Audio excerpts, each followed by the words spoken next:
Bonjour à toutes et à tous, vous écoutez Cinécast. Salut Thibaut. Salut Guillaume. Cinécast, c'est le podcast qui chaque semaine vous recommande des films à voir au cinéma, en streaming ou VOD. Aujourd'hui, on parle pas de film, on parle de série, puisqu'il s'agit d'une série Netflix qui s'appelle Midnight Mass ou Sermon de minuit en français. Alors c'est une série d'épouvante, horreur, drame, clairement de Mike Flanagan. Mike Flanagan, pour le petit rappel, c'est notamment la personne derrière The Haunting of Hill House, donc c'est tout à fait dans le jus, hein, ce genre de truc-là un peu épouvante. Il se passe des choses étranges dans un manoir, sur une île ou autre.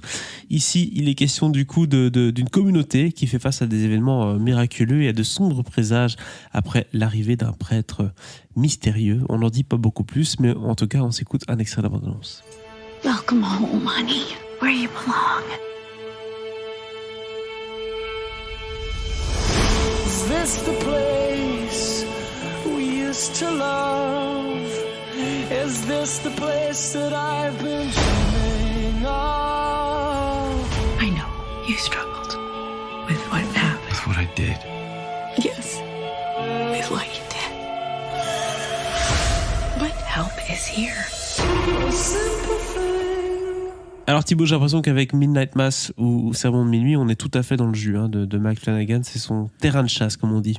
Ah oui, complètement. Alors, pour rappel, Mike Flanagan, c'est un réalisateur qui a vraiment commencé à émerger. Alors, il avait déjà fait des films avant, mais en 2016, avec Oculus, notamment, et Ouija, Les Origines. Tout à fait, Ouija. Voilà, ouais. je ne sais pas si tu te souviens. Gros succès, de ce Ouija. film. Et il y a eu aussi Before I Wake, mais je pense que le film n'est jamais sorti dans nos salles. Disons que c'est un copain de Alexandre Aja, quoi. C'est dans la même veine, quoi. Mais c'est un réalisateur de films d'horreur qui a d'abord pas mal circulé en festival, notamment Oculus, c'était passé au BIF, je me souviens. Before I Wake, j'avais eu l'occasion de le voir au festival Fantasia à Montréal. Donc vraiment, le mec qui tournait en festival de films de genre, quoi, tu vois. Et puis il y a eu Jesse, qui est disponible chez nous sur Netflix. Enfin bref, le gars s'est fait une belle réputation de réalisateur de films d'horreur. Et puis en 2018, il y a eu The Haunting of Hill House, première saison de cette série qu'il a faite pour Netflix et dont il a fait une deuxième saison qui était liée indirectement, enfin qui n'était pas vraiment liée, mais il a surfé un peu sur le même style de schéma narratif avec The Haunting of Bly Manor qui est sorti l'année dernière. Et entre les deux, il a réalisé le Doctor Sleep, donc la suite de Shining, ce qui n'est pas rien. Donc autant le dire mec qui que monte, hein. le mec il bénéficie d'un putain de capital à Hollywood, évidemment surtout chez Netflix, parce que de tout ce que j'ai dit, je pense qu'il y a au moins 4 avec Sermon de minuit, donc 3 séries et au moins un film qui sont Netflix.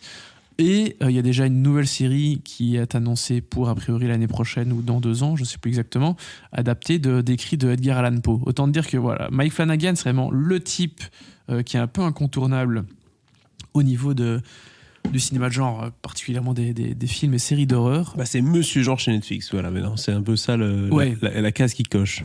C'est vraiment ça. Et Sermon de minuit, Midnight Mass, et donc cette nouvelle série où on a un type qui retourne qui sort de prison, qui retourne sur son île natale, je sais plus dans quel côté des États-Unis, Une île mystérieuse, il y a de la brume. Côte est, Oui. enfin voilà. Et c'est une île sur laquelle il va y avoir vraiment plein d'événements bizarres qui vont commencer à se produire, notamment le prêtre. Alors, c'est une petite communauté, c'est une petite île, hein, on n'est pas... Oui. C'est pas Staten Island, quoi, tu vois. T'as l'église, le petit boulanger, c'est tout, quoi. C'est presque ça. Du coup, il y a une grosse communauté catholique, voire très catholique. Tout le monde ne l'est pas, mais la messe d'habitude c'est quand même que 4 pelés et 3 tondus. Il n'y a pas foule. Mais là, par contre, c'est un concert de Kenny West. Mais les croyants sont très croyants. Tout le monde y va. Le prêtre historique est malade, du coup est remplacé par quelqu'un. Et puis il y a une dame qui est enceinte. À un moment, on va se rendre compte qu'elle est plus enceinte. Je dis quoi ? J'ai rêvé, j'ai pas rêvé. Enfin bref, il va y avoir pas mal d'événements très bizarres qui vont se dérouler sur cette île. Et je vais déjà m'arrêter là parce que je pense que j'en ai limite déjà trop dit. On sait où ça va aller, hein, l'apothéose, blablabla.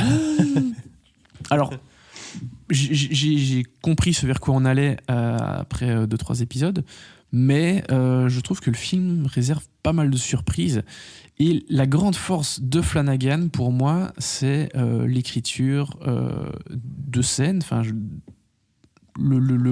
la façon qu'ont les scènes de se dérouler et les dialogues. Mm-hmm. Il écrit vraiment très très bien. Du coup, il y a beaucoup de scènes de dialogue, ça parle beaucoup.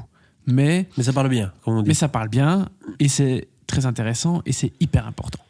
Parce qu'il y a des moments, il y a des morceaux de l'intrigue. Si tu suis pas, à un moment, tu peux être peut-être pas largué, mais pas loin, quoi.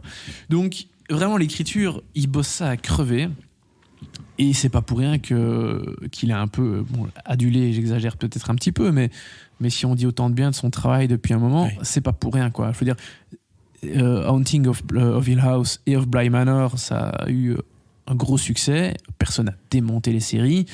Dr. Sleep, bon, évidemment, tu touches à Shining, donc c'est un peu plus compliqué. Oui. Mais globalement, je pense qu'il y a beaucoup de monde qui aime Shining et qui aime les bouquins de Stephen King, sympathie qui ont bien aimé, quoi. Ouais, donc vraiment, le mec est assez doué au niveau de l'écriture et ça se ressent, quoi. Vraiment dans tous les épisodes, dans toutes les séries qu'il fait, qu'il réalise ou qu'il réalise pas. En général, il réalise au moins un épisode. Ici, il a réalisé tous les épides.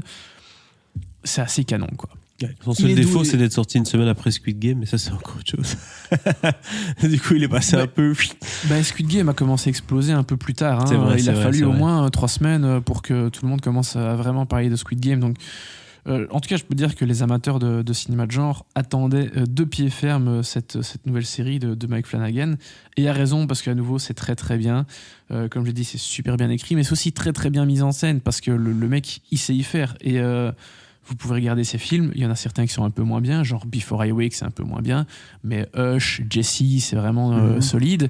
Dans The Haunting of Hill House, si je dis pas de bêtises, alors je sais plus si c'est l'épisode 5 ou l'épisode 6, mais il y en a un des deux qui était dingue niveau mise en scène.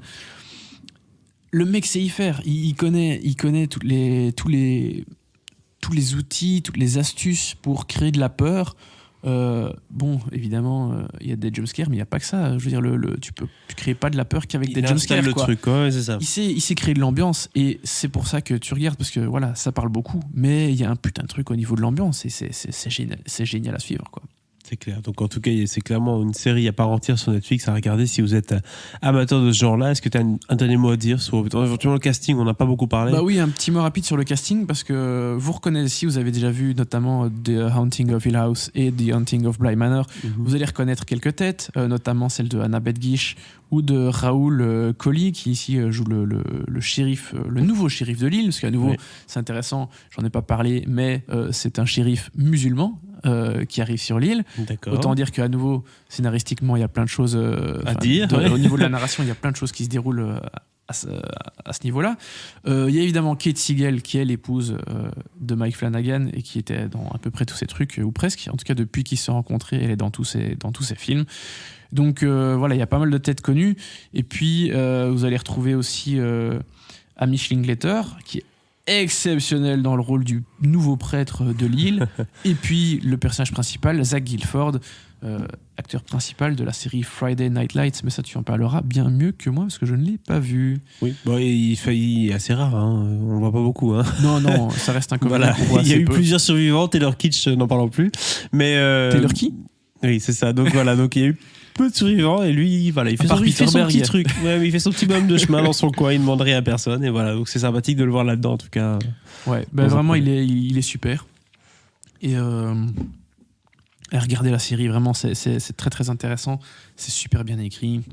Mais écoute, ça vaut la peine, quoi. Comme quoi, parfois les gens pensent qu'il n'y a pas assez de diversité sur Netflix, ou en tout cas qu'on parle que des toutes grosses séries qui prennent tout l'espace public. Ici, vous avez une série qui est passée du coup peut-être un peu inaperçue, Sermon de minuit ou Midnight Mass. Pour les connaisseurs, bien sûr, c'est un incontournable, et pour tous les autres qui sont fans d'épouvante ou d'horreur, ben voilà, c'est aussi un bonne séance de rattrapage pour vous. Combien d'étoiles du coup, Thibaut, tu donnes à cette série ? 4. Waouh. 4 étoiles pour Midnight Mass de Mike Flanagan. N'hésitez pas à partager votre avis sur cette série dans les commentaires, et si ce n'est pas déjà fait, à vous abonner au podcast sur la plateforme de votre choix. À très bientôt pour de nouvelles recommandations.